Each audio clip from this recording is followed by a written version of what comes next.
Hi guys, welcome back to my channel. This is Peter. In this video I'll be teaching you how you can create this AI on your screen using either your smartphone or your PC. Let's just get it over with.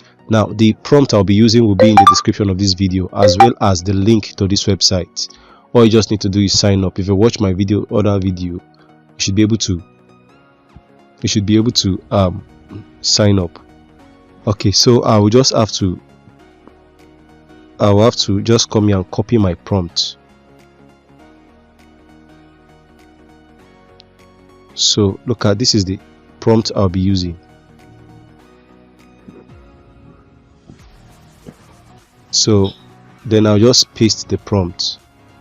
Alright, a realistic 3D of a cute boy and girl smiling and wearing a bright red shirt with a yellow with Xaxis and easy, or Xaxis and graphics. Okay, text on them. So when I click on create, so it's going to load. Then it's going to load. If you notice, my credit is already reducing this stuff here. So my image is done generating. So all I just do is click on the image, click on the particular image, click on this place, this 3-dot icon, then download. I can just move my screen to the other way, click on it, download.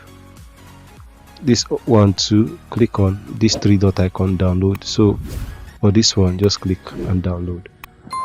Alright, so that's all for this particular video. We'll see in the next one.